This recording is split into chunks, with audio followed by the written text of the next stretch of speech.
11장에 대한 해석이 굉장히 분분합니다. 42달이 나오고 7260일이 나오고 또 3일 반. 이게 무슨 뜻을 의미할 것인가? 그리고 짐승들이 나오고 두 정인이 나오고 우리가 그냥 성경 읽기는 굉장히 난해한 말씀들이 많이 있는데 그러다 보니까 해석들이 굉장히 다양해요. 오늘 본문에 이 42개월의 순환, 그 다음에 1260일, 이런 정헌, 이런 부분들은 우리가 순환과 정헌에 대한 시대를 다루고 있는 것이죠. 그건 성경 자체, 그러면 이것을 말씀하고 있습니다. 3년 반, 후천년 3년 반, 환란 반, 그 다음에 대환란, 전후 후에 3년 반, 여러 가지 다루고 있는데 성경에 좀 인용을 하면은 요한계시록 12장 4절 말씀에 보십니다. 요한계시록 12장 14절 그 여자가 큰 독수리 두 날개를 받아 광야 자기 곳으로 날아가 거기서 그 뱀의 낯을 펴 한때 두때 반때 이 한때 두때 반때 이게 3년 반 나오기도 하고 계시록 11장 9절에 보면은 이게 사흘 반 이런 말씀도 나오기도 하죠. 그래서 사람들은 대7년 대환란 이런 말씀들을 나누는데 이 7년을 숫자로 딱 7년만 대환란이 있다 이렇게 이해하기보다는 주님이 재림하기 전에 일어나는 환란들 그게 7년이 될지 70년이 될지 몇이 될지 모르지만 환란들 이렇게 우리가 보는 것이 건강하게 볼 수 있는 의미다 이렇게 볼 수 있습니다. 자, 1절로 돌아가서 또 내게 지팡이 같은 갈대를 주며 말하기를 일어나서 하나님의 성전과 제단과 그 안에서 경배하는 자들을 청량하되 이게 보면은 지팡이 같은 갈대를 줘서 청량하라고 그랬어요. 이 청량한다는 건 자죠. 자, 척도가 되는 것이죠. 하나님께서 사도 요한에게 척도를 줬는데 그 척도가 무엇이 척도입니까? 우리에게는 유일한 척도가 하나님의 말씀인 줄 믿으시기 바랍니다. 우리가 꼭 믿어야 될 신앙 두 가지가 있습니다. 첫째로는 예수님을 천지 만물을 만드신 하나님이요 이 땅에 우리를 위해서 사람의 몸을 입고 동정녀에게 성령으로 잉태되셔서 죄 없이 오신 분이요 우리 대신 세상 죄를 지어가는 하나님의 어린 양으로 죽으실 뿐만 아니고 악한 사단 마귀의 머리를 깨뜨리고 사망 권세를 깨뜨리고 죄를 도말하시고 다시 살아나신 부활.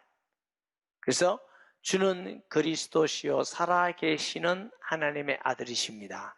이 한 가지에 대한 신앙이 고백이 되어야 그리스도인인 줄 믿습니다. 그것이 고백이 안 되면 그리스도인이 아니죠. 둘째는 성경이 유일한 하나님의 말씀이요 법칙이다. 시대마다 나라의 법이 있고 사회의 법도 있고 다양하게 있습니다. 그러나 그리스도인이라 이렇게 말할 때는 어떤 나라나 사회의 법보다 가장 우선적인 법이 하나님의 말씀입니다. 하나님의 말씀을 우선 믿고 따르는 게 그리스도인입니다. 하나님의 말씀을 제쳐놓고 사회나 어디 회사나 나라 법을 먼저 따라간다. 그건 그리스도인이 아닙니다. 나라의 백성은 될 수가 있습니다.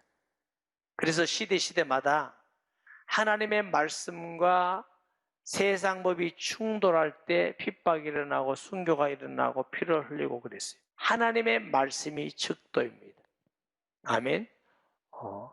우리가 하나님의 말씀에 예수님이 하나님 아들 그리스도이시고 하나님이시다. 그래서 우리가 그걸 믿는 거예요. 세상의 머리로서는 말이 안 되죠. 우리도 알고 있습니다. 말이 안 된다는 거. 처녀가 아들 낳았고 죽었다가 살아났고 홍해가 갈라지고 물고기 2마리 버렸다서 5천 있고 12광길에 남고, 늘 말씀드리지만은 하나님과 하나님의 말씀은 이해하는 책이 아닙니다. 믿음의 책입니다. 가끔 제가 뉴라이프 할 때도 그럽니다. 부부가 오면 아내가 다 이해되냐고 물으니까 한 사람도 이해가 안 된다. 남편은 다 이해가 되네. 한 사람도 못 줄 수 없는 것이죠. 우리가 한 사람도 이해 못하는 머리를 갖고 있는데 전능하시고 천지를 만드신 하나님을 자꾸 이해하려니까 그게 자꾸 불신앙이 생기죠. 하나님은 이해하는 분이 아니고 믿는 분입니다. 경외하는 분이에요. 그래서 성경은 이해하는 책이 아닙니다. 믿으라. 너 성경을 이해해라가 아니고 믿으라 그랬어요. 아멘. 우리가 마음을 열고 말씀을 받아들이면 이게 그때 알아지는 겁니다. 그때 깨달아지고. 그래서 구원은 믿음으로 받는 것이지 이해함으로 무슨 시험자가 점수 많이 받는다고 구원받는 게 아니에요. 그러니까 믿음은 그런 면에서는 비밀입니다. 비밀. 내가 잘 모르고 안 믿어진다고 틀렸다 이러면 안 돼요. 내가 믿음이 부족한 것이지. 내가 안 믿어지고 잘 모른다고 너희들 틀렸다가 아니라 더 많은 사람들이 그 믿음이, 하나님이여 나도 저 비밀을 알기를 원합니다. 확실한 믿음 얻기를 원합니다. 이게 바른 생각이고 바른 자세인 줄 믿습니다. 이게 지팡이 같은 갈대를 주며 성전과 제단과, 이 성전은 눈에 보이는 건물로서의 성전이 아닙니다. 구약에는 그 성전이 맞습니다. 구약에 있는 성전이다, 제단이다, 혹은 양을 잡는 피다, 제사다, 오실 그리스도를 모형한 겁니다. 그림자입니다. 예수 그리스도께서 오셨기 때문에 이제 성전은 눈에 보이는 건물은 필요가 없습니다. 그래서 사람들이 잘못 믿으면 그 성전이 하나님의 성전인 줄 알아요. 성령이 이 땅에 오신 이후 성전은 예루살렘 건물이 성전이 아니고 예수 믿는 저와 여러분의 마음이 성전입니다. 너희가 하나님의 성전인 것과, 특별히 여기에 성전의 말을 나오스라 말을 썼다고요. 나오스는 지성소를 의미합니다. 그래서 우리 자신이 하나님이 함께 하시고 하나님이 거하시는 지성소입니다. 그러므로 이제 신약에 와서는 하나님을 어디서 만나죠? 교회 가서 만납니까? 굴에 가서 만납니까? 높은 산에서 만납니까? 다 틀린 겁니다. 구약 시대에는 성전에서 대제사장이 1년에 한 번씩 지성소에 들어갑니다. 왜? 하나님 만나기 위해서. 그 하나님이 만나는 장소예요. 거하는 장소예요. 지금은 우리 안에 성령으로 와 계시기 때문에 어디든지 예배드리고 기도하면 만나게 됩니다. 할렐루야. 우리가 그렇게 놀라운 은혜, 볼 수 없는 천지를 만드신 하나님이 우리 속에 계셔요. 그래서 사도 요한은 세상에 있는 자, 마귀보다 우리 안에 있는 분이 큰 분이다. 우리가 그 하나님을 모시고 사는 하나님의 자녀인 줄 믿으시기 바랍니다. 이것을 확실히만 알고 믿으면 우리가 두려워할 것도 없고 겁날 일도 없고 흔들릴 이유도 없고 방황할 일도 전혀 없습니다. 그러니까 알기는 아는데 확실하지 않아서 그래요. 확실하게 흔들리면 어떤 혼란 가운데 흔들리는 믿음으로. 아멘. 그래서 이게 측량한다는 말은 보존한다는 뜻도 있어요. 하나님의 주의 말씀을 통해서 성도를 보존하는 것입니다. 이게 제단이라는 것은 하나님의 인간이 화목케 하는 것입니다. 누구를 통해서? 예수 그리스도를 통해서. 아멘. 예수 그리스도를 통해서 우리를 하나님의 성전이 되게 하시고 하나님과 화목되게 하실 뿐만 아니고 그 안에서 경배하는 자들을 청량하되, 경배하는 자, 하나님이 그들을 보호하시는 줄 믿습니다. 자, 육신적으로는 우리가 핍박을 당할 수 있지만 그 구원과 믿음은 하나님 끝까지 보호하고 지키시는데, 이제 저희 교회 새로운 분들을 제가 강의한 걸 르라이프라고 그래요. 그 둘째, 이과가 뭐냐면 구원의 확신입니다. 우리가 예수 믿고 구원받고 하나님이 끝까지 나를 지킨다는 확신, 그 구원의 확신을 어떻게 가질 수 있습니까? 하는 게 그 둘째가 합니다. 확신은 2가지입니다. 첫째, 우리의 구원은 노력과 열심으로 얻는 공로가 아니라 하나님의 아들 그리스도의 피를 통해서 하나님과 우리의 관계 회복입니다. 관계. 구원이 관계 회복, 관계로 설명하는 건 기독교밖에 없습니다. 세상에는 모든 종교입니다. 천주교까지 불교 모든 종교는 착하게 하고 열심히 하고 노력하고 지혜 있는 감정 이게 가르칩니다. 그거 틀린 거예요. 두 가지 때문에 틀려요. 첫째로는 인간은 아무리 착하게 해도 진짜 착한 사람은 한 명도 없어요. 죄 없는 사람은 아무도 없어요. 그렇기 때문에 착하게 하면 된단 말이 좋아 보이고 맞아 보이지만 틀린 말이에요. 둘째, 우리가 가지고 있는 하나님께 대한 죄는 원죄는 하나님과 관계가 파괴된 거예요. 하나님을 반역한 죄예요. 관계가 깨졌기 때문에 이것은 착하고 노력한다고 해서 관계가 회복되는 게 아니에요. 이웃집 아이가 아무리 착하고 잘생겨도 내 자식 되는 거 아니에요. 자식은 관계, 관계는 부모가 낳아야만 자식이 되는 거예요. 그렇기 때문에 착하게 하면 된다, 잘하면 된다, 거짓말입니다. 관계는 그런 게 아니에요. 자식은 부모의 피로 되듯이 하나님의 자녀는 예수 그리스도의 피로 되는 줄 믿습니다. 또 관계는 변하지 않습니다. 자식이 아무리 애를 먹이고 말을 안 들어도 그래도 내 자식이에요. 여러분 호적 파도 DNA 검사하면 다 나옵니다. 자식이라. 아무리 착해도 내 자식, 안 착해도 내 자식, 그건 변화되는 거 아닙니다. 그래서 그걸 일촌이라고 그래요. 옛날 젊은 사람들 일촌 몇 개 한다는 거, 그게 일촌입니다. 둘째, 구원은 뺏길 수 없는 이유가 내가 노력해서 얻은 것이 아니라 하나님이 우리에게 주신 선물이에요. 구원의 근거는 내가 아니고 하나님입니다. 너희가 믿음으로 말미암아 구원을 얻었나니 이것이 너희에게서 난 것이 아니에요. 하나님의 선물이에요. 하나님이 우리에게 주셨기 때문에 내가 버린다고 버려지는 게 아니에요. 하나님이 뺏어가기 전에는 안 없어지는 겁니다. 그런데 하나님은 또 신실한 분이셔. 너무 감사하지. 약속해놓고 변경을 못해. 내가 너 구원을 뺏어가지 않겠다고 약속을 해버렸어. 그러니 구원이 뺏기실 수가 없는 거예요. 예수님께서 내가 저에게 영생을 주려니 영원히 멸망하지 않을 터요. 너희를 내 손에서 뺏을 자가 없느니라. 너희를 신 아버지는 만유보다 크심에 아무도 아버지 손에서 뺏을 수가 없느니라. 나와 아버지는 하나이니라.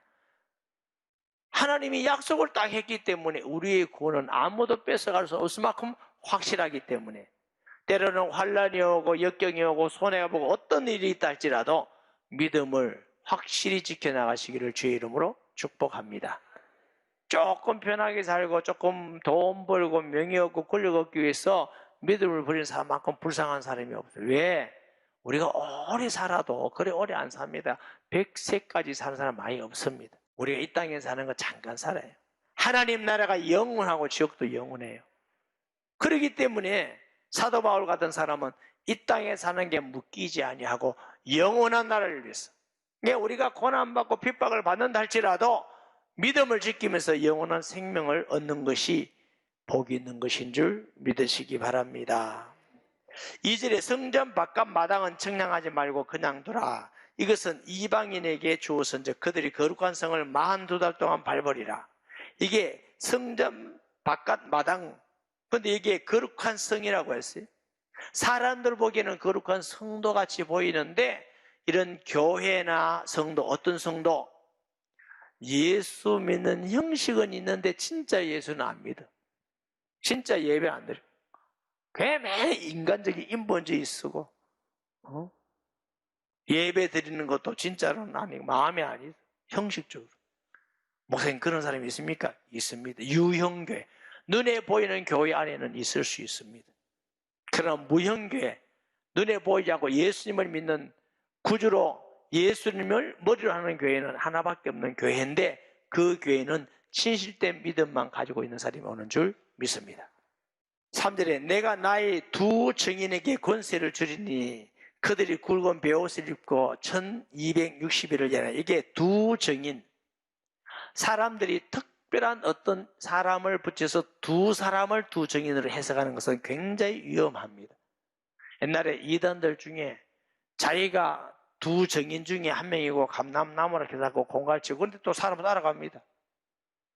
두 증인은 성경에는 한 사람은 증인이 안 되게 되어 있습니다. 두 사람이라야 증인이 됩니다. 증인의 수입니다. 예수 믿고 예수 그리스도의 증인이 되는 모든 사람이 두 증인인 줄 믿으시기 바랍니다. 그러니까 두 사람이다 이렇게 해석하면 안 돼요. 그래서 막 위험하고 오류가 빠지고 이단에 빠지고 이런 경우가 있습니다. 두 증인에게 권세를 주리니 환난과 핍박의 시대고 고난의 시대이기 때문에 전도자들에게 하나님이 특별히 권세를 주신다는 겁니다. 여러분 두려워하지 마시고 분명한 믿음을 가지고 복음 전하는 자 되시기 바랍니다. 가족 중에, 직장에서, 학교 사회에서 그럼 가자마자 주 예수를 믿으라고 일도 안 하고 그러지 마시고 그래서 자꾸 설명해. 복음은 설명으로 되는 게 아니에요. 그럼 어떻게 해야 되느냐? 복음은 믿음을 알기 때문에 우리가 믿음을 줘야 돼요. 겸손하게 또 사랑하면서 진실하고 약속을 지키고 섬기고 저 사람 믿을 만하구나 뭐 있건데 저 사람 믿는 예수님 나도 안 믿어보다 이래야 돼야 이게 전도되는 것이지. 가서 막 이기적이고 교만하고 남 상처 주고 이러면서 예수 믿으세요 교회 오세요 이러면 니나 믿어라 니나. 그럼 전도 막는 거예요. 혹시 자기도 모르게 직장이나 사회에서 내가 상처를 주고 다니는 사람이다. 예수 믿는다 말 안 하고 가만히 있는 게 낫습니다. 오늘 우리 청년들에게 전할 말씀이 부자 되는 사람, 부자 되는 길. 목사님 나 청년회 가면 안 되니까 오세요. 부자 되는 길. 성경에 뭐라고 하냐? 흩어 구하여도 부유하게 되는 자가 있나니. 많이 나눠줘라. 그럼 틀림없이 부자로 산다. 아멘 하는 걸 지키시기 바랍니다. 여러분 성경 말씀대로 하면 된다니까 그게. 저도 조금 이렇게 나눠줘 봤어요. 나눠줘 보고 사니까 뭐가 좋으냐? 걱정이 없더라. 때를 따라서 하나님이 역사하시더라. 하나님. 우리가 전도한다고 말만 전도가 아니라 정말 진심으로 믿고 그 영혼을 사랑해서 사랑하고 섬기면 왜 전도가 안 돼? 될 수밖에 없는 것이지. 아멘. 음식점이 맛있어도 거기 줄 서가고 막 얘기하는데 그거 하라고 얘기하는데 내가 예수 믿어보니까 너무 좋다. 나는 참고 절대로 말 안 한다. 이런 사람 어디 있어요? 내가 예수 믿으면 좋으면 자꾸 예수 믿으러 하는 것이지. 환난과 어려움 당할수록 우리는 말씀 안에서 믿음을 지켜나가야 될 줄 믿습니다.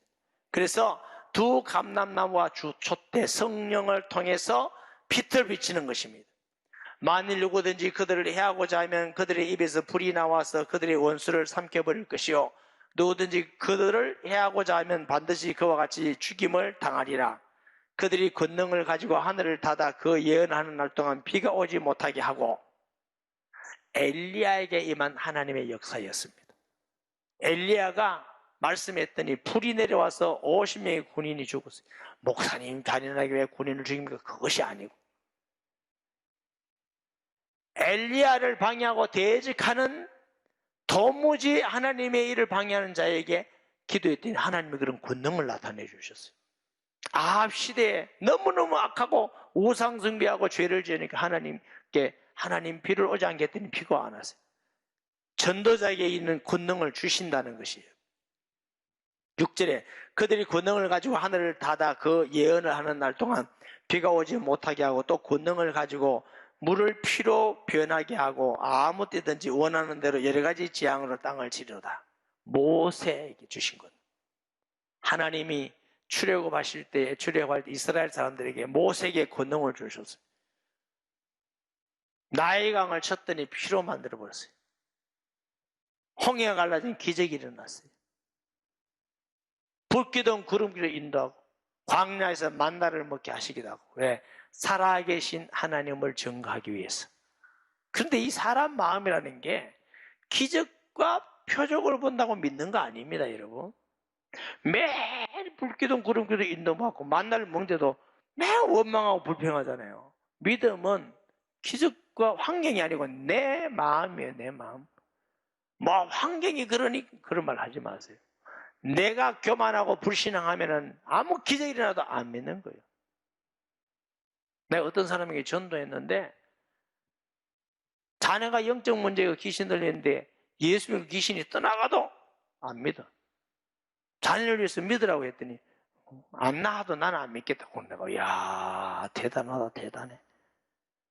여러분 믿음이라는 건 뭘 보고 믿는 게 아닙니다. 내 마음에. 어떤 분은 예수 믿고 오는데 보면 기적 하나도 안 받는데 어떻게 믿냐고. 그냥 믿어줘서 믿어요. 교회 와서 믿어요. 나보다 믿음 더 좋은 사람이 있어 처음 오는데. 그러니까 야 복 받았네. 그래 예수님이 어린아이 같은 자가 복이 있다고 그런 거예요. 여러분 교만하지 마시고 불신앙하지 마시고 그냥 어린아이 같이 믿는 복이 있기 바랍니다. 아멘.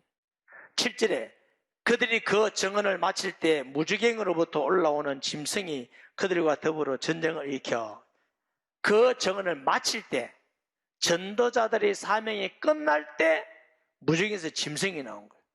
하나님은 우리 사명 끝날 때까지 보호하심을 믿습니다. 우리가 지금도 살아있다는 것은 하나님이 우리에 대한 의미와 뜻, 사명이 있어요. 아멘. 무주갱에서 나온 짐승인데 이 짐승은 적그리스도입니다. 적그리스도. 시대 적그리스도가 누구냐 이렇게 생각할 때가 많았어요. 뭐 네로다, 도미시안 황제다, 아니면 뭐 천주교 교황이다, 공산주의자다, 뭐 그런 적들이 많이 있는데 뭐 딱 하나 지칭하기보다는 예수님을 대적해서 나오는 모든 세력들이 적그리스도고 앞으로도 이런 세력이 엄청나게 일어난다고 볼 수가 있습니다. 그건 다 적그리스도입니다. 예수님을 대적하고 성경을 대적하는 건 다 적그리스도입니다. 백성들과 족속과 방언과 나라 중에서 사람들이 그 시체를 사흘 반 동안 보며 무덤에 장사하지 못하게 하리로다. 이 두 선지자가 땅에 사는 동안 괴롭게 한 거로 숨겨서 영광에 숨겨줘. 그러니까 숨겨하고 나니까 전도자들이 죽고 나니까 마귀를 따르는 자들이 너무 기쁜 거예요. 그래서 옛날에 예수 믿는 사람 죽여놓고 막 자기들 너무 기쁘게 했던 거 그건 이상한 일이 아니에요. 저 예수쟁이들 잘 되다. 저것도 한번 구원하는가 보자. 이렇게 했죠. 이게 똑같은 얘기죠. 너무 기뻐하고 죽음을 즐거워하고 기뻐하여 서로 예물을 보내라 하더라. 3일 반 후에 하나님께로부터 생기가 그들 속에 들어가며 그들이 발로 일어서서 구경하는 자들이 크게 두려워하더라. 하나님이 순교하게 하셨지만 다시 살려 일어나게 하시고 하나님 나라로 올라오라. 하늘로부터 큰 음성이 있어요. 이리로 올라오라 하면 그들이 듣고 구름을 타고 하늘로 올라가니 그들의 원수들도 구경하더라. 결국 믿음의 비밀을 가진 사람은 승리하는 줄 믿습니다. 하늘로부터 큰 음성이 있어 이리로 올라오라 하면 그들이 듣고 구름을 타고 하늘로 올라가니 그들의 원수들 구경하리라. 그때 큰 지진이 나서 성 10분의 1이 무너지고 지진에 죽은 사람이 7천이라. 그 남은 자들이 들어와서 영광을 하늘의 하나님께 돌리더라. 하나님께 순교자를 다 살리고 성천한 이후에 이 땅에 복음 전하는 적그리스도들에게 또한 이 땅에서의 심판입니다. 영원한 심판 아니고 7천은 숫자 딱 7천으로 보면 안 됩니다. 왜? 상징적인 숫자. 완전히 얼마나 많은 사람들이 죽음을 당할지도 몰라요.